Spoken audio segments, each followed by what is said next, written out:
नमस्कार, KP news के Karnataka bulletin में आपका स्वागत है। मैं हूं अश्विनी आपके साथ। चलिए शुरू करते हैं आज की खबरों का सिलसिला। उससे पहले एक नजर आज की सुर्खियों पर। बीदर जिले के हुमनाबाद तालुके के हड़केड़ के गांव में पीने का पानी 24 घंटे जमीन से अपने आप बहता जा रहा है। कांग्रेस पार्टी ऑफ इंडिया ने प्रदर्शन कर ज्ञापन सौंपा। मैं स्थायी रूप से नहीं रह सकता, डीके शिव कुमार ने कांग्रेस अध्यक्ष पद छोड़ने के संकेत दिए। कहा वह अग्रिम पंक्ति में रहेंगे। बेंगलुरु की विशेष अदालत ने पॉस्को मामले में बीएस येदियुरप्पा 3 अन्य को समन भेजा। बेंगलुरु पर दबाव कम करने के लिए तुमकुर मेट्रो महत्वपूर्ण, गृह मंत्री डॉक्टर जी परमेश्वर। समाचारों का सिलसिला शुरू करते हुए देखते हैं समाचार विस्तार से। बीदर जिले के हुमनाबाद तालुके के हड़केड़ के गांव में पीने का पानी 24 घंटे जमीन से अपने आप बहता जा रहा है। दरअसल बीदर में इस साल अच्छी बल्कि अत्याधिक बारिश के कारण भूजल स्तर अधिक बढ़ गया है, जिससे हड़केड़ ग्राम में एक बोरवेल के पाइप से साफ और पीने का पानी लगातार बहता जा रहा है। इसी तरह बीदर शहर में कई कुओं में पानी लबालब भरा हुआ है। विशेष संवाददाता की रिपोर्ट। आज शहर में सीपीआई बीदर शाखा ने प्रदर्शन कर तहसीलदार के माध्यम से प्रधानमंत्री और राज्य के मुख्यमंत्री के नाम एक ज्ञापन सौंपा। उन्होंने मांग करते हुए कहा कि देश 78 साल से आजाद है। देश में बेरोजगारी, महिलाओं के साथ रेप, दलित पर अत्याचार, माइनॉरिटीज की लीचिंग, ऑनर किलिंग और गोरक्षा के नाम पर माइनॉरिटी की हत्याएं लगातार हो रही हैं। दक्षिण कन्नड़ जिले के दक्षिणपंथी हिस्से को एक एक्सपेरिमेंटल केंद्र बनाया गया। National crime records bureau report 2023 के अनुसार अनुसूचित जातियों के खिलाफ अत्याचार के 57,789 मामले, अनुसूचित जातियों के खिलाफ अत्याचार के 12,960 मामले और अल्पसंख्यकों के खिलाफ कई तरह के अत्याचार हुए। दलितों के खिलाफ रेप, बदायूं में पिछड़ी जाति की महिला के साथ गैंग रेप, यहां तक कि कर्नाटक राज्य में भी कई मामले सामने आए। भारतीय कम्युनिस्ट पार्टी ने मांग की है कि केंद्र और राज्य सरकारों को रिजर्वेशन को 50% से ज्यादा बढ़ाना चाहिए, बगैर हुकुम जमीन को नियमित करना चाहिए और गैर किसानों द्वारा जमीन खरीदने पर रोक लगानी चाहिए। इस अवसर पर बाबूराव होना, नाजीर अहमद, MD खादिर सहित अन्य उपस्थित रहे। कैमरामैन पुपराज का कवरेज। बीदर जिले के गन्ना किसान गन्ने के मूल्य को बढ़ाने के लिए शहर के अंबेडकर चौक के समीप जिला प्रभारी मंत्री के कार्यालय के सम्मुख पिछले 7 दिनों से धरने पर बैठे हैं। हालांकि मंत्री, विधायक, अधिकारी और अन्य नेताओं ने किसानों से बात की, लेकिन अभी तक कोई हल नहीं निकला, जिससे किसान 7 दिनों से लगातार दिन रात धरना दे रहे हैं और उन्होंने कहा कि जब तक मांग पूरी नहीं होगी तब तक धरना जारी रहेगा।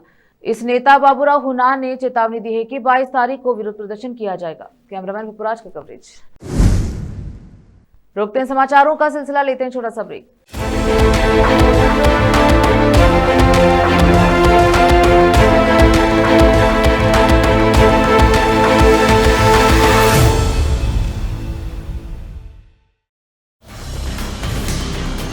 हिंदुस्तान के हर कोने में हम हैं मौजूद। 24 घंटे हालात पर गहरी नजर, खबरों से जुड़े चुपते सवालात और आपको दिखाता है धार्मिक, सामाजिक, राजनीतिक, लोकल और इंटरनेशनल न्यूज की सबसे बेहतर कवरेज, जो आपको रखती है हर पल बाखबर। देश और दुनिया भर की खबर के लिए देखते रहें KP news 24/7। Noor education trust Bidar की ओर से चलाया जाने वाला नूर एमएड और BEd college Bidar, recognized by NCTE Delhi, affiliated to Bidar University, Bidar. Admissions open for the academic year 2025 to 26. विशेषज्ञ और सक्षम शिक्षकों द्वारा शिक्षा प्राप्त करने के लिए नूर एमएड और बीएड कॉलेज बीदर में दाखिला लें और शांत वातावरण में उच्च स्तरीय शिक्षा प्राप्त करें। बीदर शहर में बेहतर शिक्षा का एकमात्र केंद्र नूर एमएड और BEd college Bidar. For more details contact Noor colony near horticulture centre, Halatgiri के Hyderabad road, Bidar 585403 Karnataka, India. Phone numbers 9945283920, 8050172745।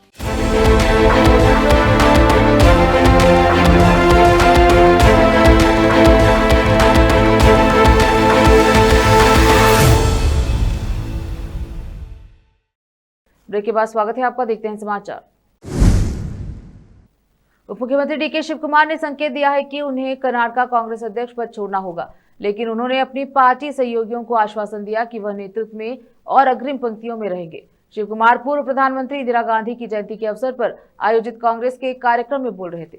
Shiv Kumar ने कहा कि मैं रहूं या ना रहूं, इससे कोई फर्क नहीं पड़ता, लेकिन मैं अपने कार्यकाल में 100 नए पार्टी कार्यालय स्थापित करना चाहता हूं। जब दर्शकों में मौजूद पार्टी कार्यकर्ताओं ने उनकी अनिश्चितता की अभिव्यक्ति पर आपत्ति जताई तो शिव कुमार ने कहा, मैं स्थायी रूप से पद पर नहीं रह सकता। 5.5 साल हो गए, मार्च में 6 साल हो जाएंगे, दूसरे को भी मौका दिया जाना चाहिए। शिव कुमार को मार्च 2020 में कर्नाटक कांग्रेस अध्यक्ष नियुक्त किया गया था। बेंगलुरु के एक फास्ट ट्रैक कोर्ट ने मंगलवार को पूर्व मुख्यमंत्री बीएस येदियुरप्पा और 3 सह आरोपियों को एक नाबालिग लड़की के यौन उत्पीड़न के आरोप से जुड़े एक मामले में समन जारी किया। अदालत ने चारों आरोपियों को 2 दिसंबर को अदालत में पेश होने का निर्देश दिया। यह घटनाक्रम कर्नाटक उच्च न्यायालय द्वारा मुकदमे की कार्यवाही का रास्ता साफ करने के कुछ ही दिनों बाद सामने आया। उच्च न्यायालय ने 13 नवंबर को येदियुरप्पा और 3 अन्य के खिलाफ दर्ज पॉक्सो मामले में रद्द करने से इनकार कर दिया। इससे येदियुरप्पा और अन्य सह आरोपियों अरुण वायम, रुद्रेश मारुल सिद्धैया और मारिस्वामी जी द्वारा दायर याचिकाओं को खारिज कर दिया, जिसमें पॉक्सो अधिनियम और भारतीय दंड संहिता की संबंधित धाराओं के तहत अपराधों का संज्ञान लेने और समन जारी करने के ट्रायल कोर्ट के आदेश को चुनौती दी गई।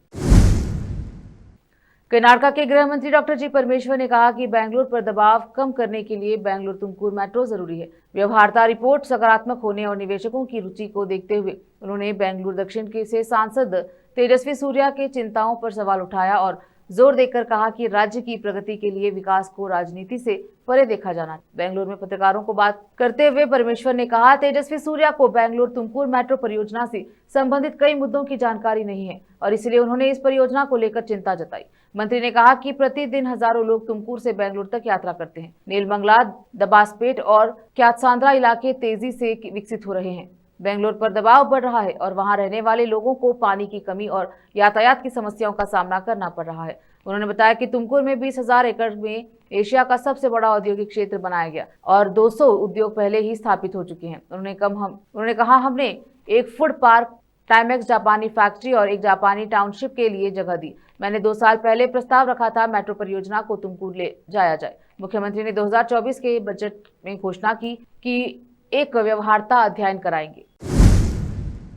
रोकते हैं समाचारों का सिलसिला, लेते हैं छोटा सा break. Noor education trust Bidar की ओर से चलाया जाने वाला नूर एमएड और BEd college Bidar, recognized by NCTE Delhi, affiliated to Bidar University Bidar. Admissions open for the academic year 2025 to 26. विशेषज्ञ और सक्षम शिक्षकों द्वारा शिक्षा प्राप्त करने के लिए नूर एमएड और बीएड कॉलेज बीदर में दाखिला लें और शांत वातावरण में उच्च स्तरीय शिक्षा प्राप्त करें। बीदर शहर में बेहतर शिक्षा का एकमात्र केंद्र नूर एमएड और BEd college Bidar. For more details contact Noor colony near horticulture centre, Halatgiri के Hyderabad road, Bidar 585403 Karnataka, India. Phone numbers 9945283920, 8050172745। Break के बाद स्वागत है आपका, देखते हैं समाचार। भाजपा के प्रदेश अध्यक्ष बीवाई विजेंद्र ने कांग्रेस सरकार पर तीखा हमला बोलते हुए आरोप लगाया कि प्रशासन भ्रष्टाचार में डूबा हुआ है और जन कल्याण के बजाय आंतरिक सत्ता संघर्ष में व्यस्त है। पुतूर में पत्रकारों से बात करते हुए विजेंद्र ने कांग्रेस के भीतर मुख्यमंत्री पद के लिए जबरदस्त रसाकशी चल रही है। उन्होंने कहा कि कर्नाटक की जनता का कांग्रेस सरकार से विश्वास उठ गया है। उन्होंने आरोप लगाया कि सत्ताधारी दल के मंत्री और वरिष्ठ नेता राजनीतिक लाभ हासिल करने के लिए दिल्ली में डेरा डाले हुए हैं। उन्होंने कहा कि उनका एकमात्र ध्यान मुख्यमंत्री की कुर्सी पर है। कांग्रेस ने जनता के विश्वास के साथ विश्वासघात किया। उन्होंने आगे कहा कि भाजपा इस भ्रष्ट प्रशासन के खिलाफ सड़कों पर उतरेगी और जितनी जल्दी हम इस सरकार को हटा दे उतना ही अच्छा होगा। शिक्षा विभाग द्वारा मौजूदा सरकारी स्कूलों को कर्नाटक पब्लिक स्कूल केपीएस में अपग्रेड करने की घोषणा की शिक्षाविदों के कड़ी आलोचना की। उनका आरोप है कि केपीएस शुरू करने और उसे मैग्नेट स्कूल कहने के बहाने विभाग मैग्नेट स्कूल के 5 किलोमीटर के दायरे में आने वाले सरकारी स्कूलों को बंद कर रहा है। पिछले महीने प्राथमिक एवं माध्यमिक शिक्षा मंत्री मधु बंगारप्पा ने घोषणा की थी कि 800 सरकारी स्कूलों को कर्नाटक पब्लिक स्कूल में अपग्रेड किया जाएगा। उन्होंने एलकेजी से कक्षा 12वीं तक की शिक्षा एक ही छत के नीचे शुरू करने की बात कही ताकि छात्र एक ही स्कूल में पढ़ते रहे। शिक्षा द्विभाषी माध्यम में होगी और छात्र अंग्रेजी या कन्नड़ में है, किसी एक को चुन सकते हैं। प्राप्त दस्तावेज और पत्रों के एक सेट में कहा गया कि 7 सरकारी स्कूलों बेंगलुरु दक्षिण के चन्नापटना तालुका और उसके आसपास के 4 उच्च प्राथमिक विद्यालय और 3 प्राथमिक विद्यालय को एक स्कूल होंगानूरू कर्नाटका पब्लिक स्कूल में विलय कर दिया जाएगा और शिक्षकों की प्रतिनियुक्ति की जाएगी। सातों स्कूलों के विलय के संबंध में अभिभावकों और एसडीएमसी सदस्यों के साथ एक बैठक आयोजित की जाएगी। सातों स्कूलों को बंद होने पर छात्रों को स्थानांतरण प्रमाण पत्र प्रदान किए जाएंगे। इसी तरह नए केपीएस के 5 किलोमीटर के दायरे में आने वाले 19 सरकारी स्कूलों को बंद करके चिकबल्लापुरा जिले के एक स्कूल में विलय कर दिया जाएगा। बागेपल्ली, चिकबल्लापुरा, चिंतामणि, गौरीबिदनूर, गुड़ीबांडे और सिडलघट्टा तालुके के विभिन्न विभागों के अधिकारियों को अभिभावकों और एसडीएमसी सदस्यों के साथ बैठक करने के लिए कहा गया है। शिक्षा विशेषज्ञ डॉक्टर निरंजन आराध्य वीपी ने मौजूदा स्कूलों को बंद करके सरकारी स्कूल शुरू करने की सरकारी कदम की आलोचना की। उन्होंने कहा कि मौजूदा स्कूलों को गुणवत्तापूर्ण बुनियादी ढांचा, शिक्षा और योग्य शिक्षक प्रदान करने के बजाय उन्होंने एक स्कूल में विलय करने का फैसला किया है। कांग्रेस सरकार राष्ट्रीय शिक्षा नीति के खिलाफ थी, लेकिन अब वह क्या कर रही है? नई शिक्षा नीति स्कूलों के विलय की बात करती है। उडुपी जा रही एक मीथेन टैंकर मंगलवार को राष्ट्रीय राजमार्ग 52 के अंकोला यलापुर खंड पर दुर्घटनाग्रस्त हो गई, जिसके बाद जिला प्रशासन ने गैस रिसाव की आशंका को चलते दोनों लेन पर वाहनों की आवाजाही को रोक दिया और लोगों की सुरक्षा के लिए क्षेत्र में निषेधाज्ञा लागू कर दी। यह हादसा अंकोला तालुके के कांचीना बागिलू गांव के पास हुआ, जब चालक ने वाहन पर से नियंत्रण खो दिया। महाराष्ट्र निवासी चालक अरुण गंभीर रूप से घायल हो गया है, उसे अस्पताल ले जाया गया। मीथेन रिसाव की खबरों के बाद उत्तर कन्नड़ की उपायुक्त लक्ष्मी प्रिया ने दुर्घटना स्थल का 1 किलोमीटर के दायरे में निषेधाज्ञा लागू कर दी। उन्होंने कहा कि मैंने आपदा प्रबंधन अधिनियम 2005 की धारा 54B(c) के तहत निषेधाज्ञा लागू कर दी है, ताकि टैंकर के खाली होने तक लोगों को दुर्घटना स्थल के पास जाने से रोका जा सके।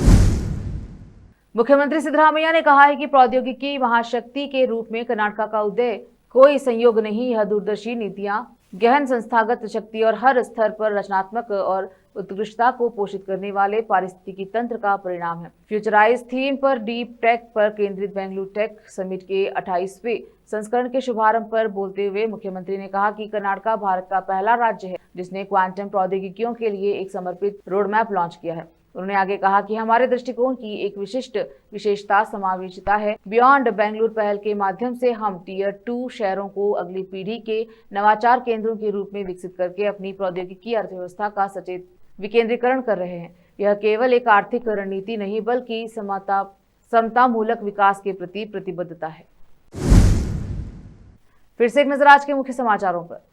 बीदर जिले के हुमनाबाद तालुके के हड़केड़ के गांव में पीने का पानी 24 घंटे जमीन से अपने आप बहता जा रहा है। कांग्रेस पार्टी ऑफ इंडिया ने प्रदर्शन कर ज्ञापन सौंपा। मैं स्थायी रूप से नहीं रह सकता, डीके शिव कुमार ने कांग्रेस अध्यक्ष पद छोड़ने के संकेत दिए, कहा वह अग्रिम पंक्ति में रहेंगे। बेंगलुरु की विशेष अदालत ने पॉक्सो मामले में बीएस येदियुरप्पा 3 अन्य को समन भेजा। बेंगलुरु पर दबाव कम करने के लिए तुमकुर मेट्रो महत्वपूर्ण, गृह मंत्री डॉक्टर जी परमेश्वर। केपी न्यूज के कर्नाटका बुलेटिन में अब तक के लिए इतना ही। देखते रहे केपी न्यूज 24/7। अन्य जानकारी के लिए चैनल को लाइक, शेयर, सब्सक्राइब जरूर करें। धन्यवाद।